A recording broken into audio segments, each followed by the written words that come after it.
Hello, and thank you for attending Capitol Hill Village's LGBTQ Cultural Competency Training for Volunteers. My name is Samantha Henson. I use pronouns she and her, and I'm the Director of Volunteer and Care Services at Capitol Hill Village. Later, I will be joined by my colleague, Sophia Ross, who uses pronouns she and they, and is the Digital Media and Grant Program Specialist at Capitol Hill Village. At the Village, our mission is to sustain and enrich the community of Capitol Hill residents for the long term, and we couldn't do that without our volunteers. For this reason, it is crucial that individuals at the Village work together to support one another, and that we acknowledge the potential impact of discrimination on health and well-being, as well as one's comfort in accepting support. While this training is primarily focused on supporting Village members, we want to acknowledge our volunteers, their diverse life experiences, and their varying levels of experience in cultural competency. While we don't expect you to be an expert from this short video if you are new to LGBTQ+ cultural competency, we do expect that all individuals at the Village respond to one another with respect, dignity, and humility. When people are treated with such, rapport and relationships build, and services can be provided in a more appropriate, helpful, and competent way. Objectives for this training include establishing a common Village language related to identity, gender, and attraction to engage in meaningful and respectful conversations, sharing tips and tools and have an opportunity to apply them, and providing guidance for future volunteer needs. Washington, D.C. is home to residents of all backgrounds, which is part of what makes D.C. so unique. One aspect of this diverse community is that we have a high percentage of LGBTQ+ residents. Many of our members have lived through multiple levels of stigmatization, including but not limited to, in government practices, such as not being allowed to serve in the military, as well as within their own family structures, such as no longer being recognized as a family member when they come out as part of the LGBTQ+ community. It is unfortunate that there are many examples of discrimination we could discuss, but it's important to acknowledge that this has happened as a part of preventing discrimination and discriminatory practices in the future. In addition to experiences with discrimination, some of our members have experienced other traumas, such as losing loved ones in the HIV epidemic. The beginning of the HIV epidemic has also uniquely impacted the current generation of LGBTQ+ older adults, as we will never get the chance to meet many of them due to their early deaths.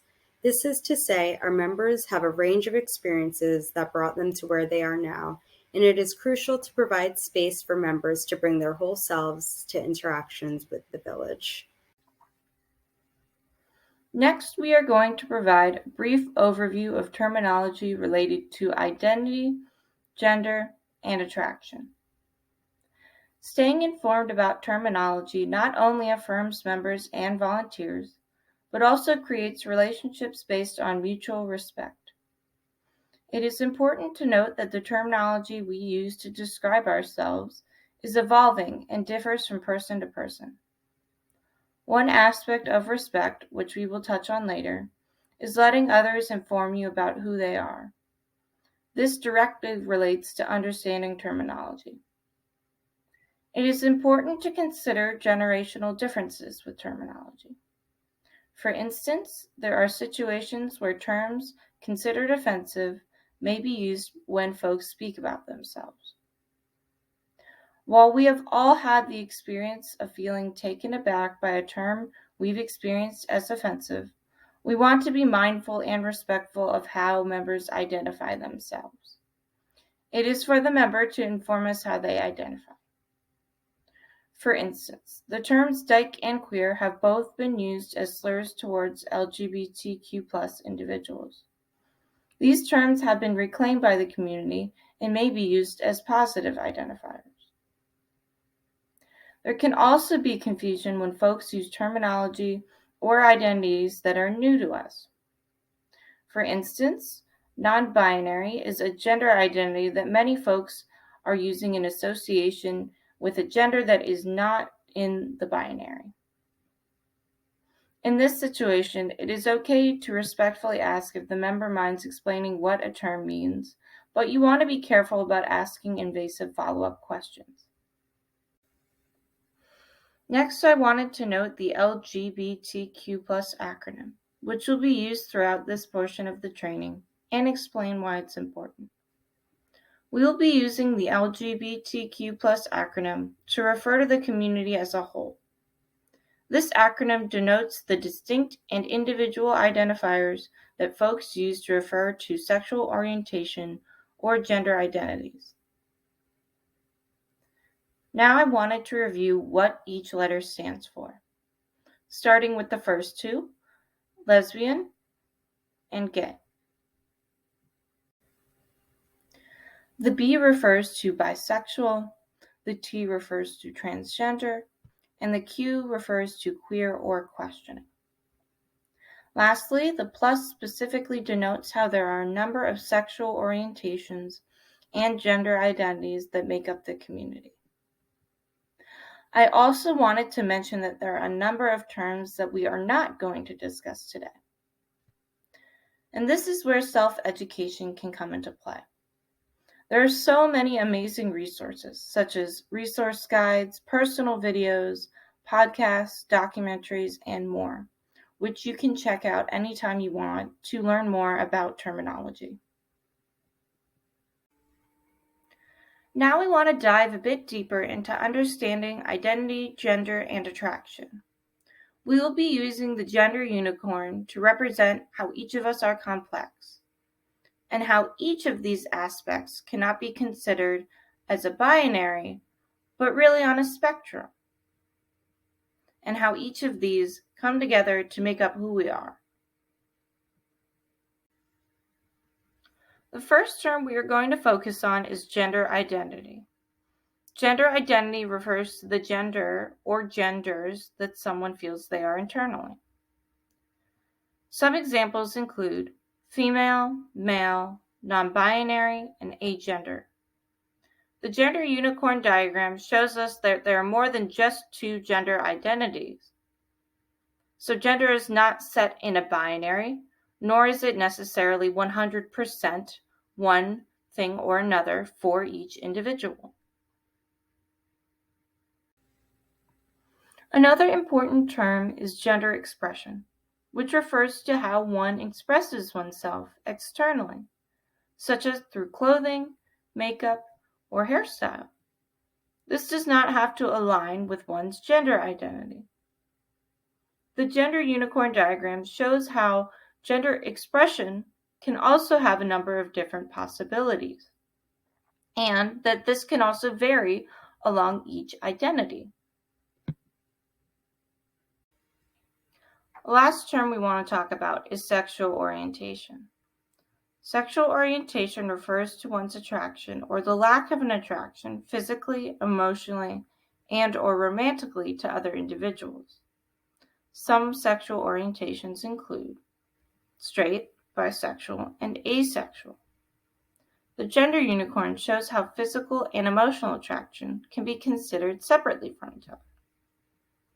For example, some folks are physically and emotionally attracted to the same gender or genders, whereas others have a difference in who they are physically and emotionally attracted to. Or they could have no physical attraction or no emotional attraction. Now we wanted to provide a brief overview of pronouns and why they are important. Later we will run through some scenarios related to pronouns.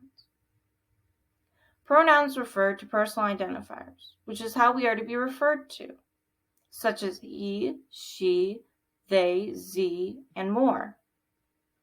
One reason we use pronouns is because gender cannot be assumed just by looking at someone's name or appearance. At first, it can feel strange or uncomfortable to ask about someone's pronouns. This can take time and practice to get used to.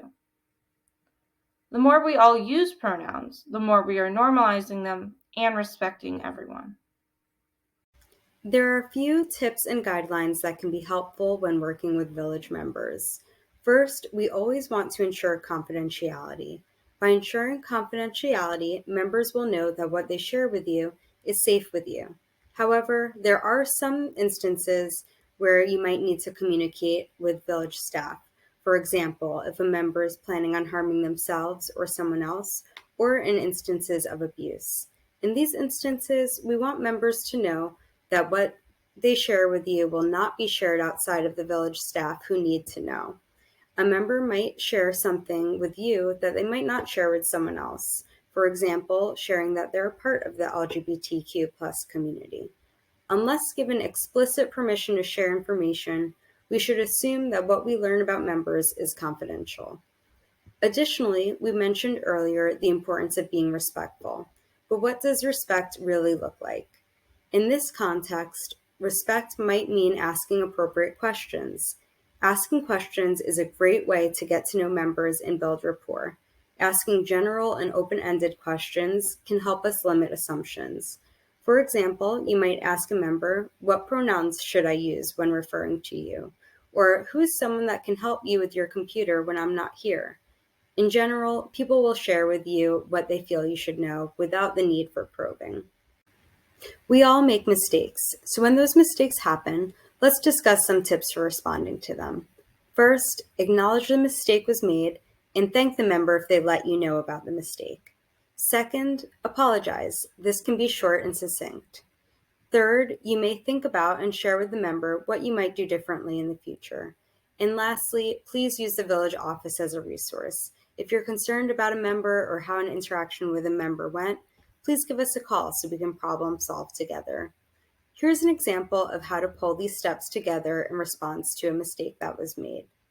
"John, I really appreciate you correcting me for using the wrong pronouns.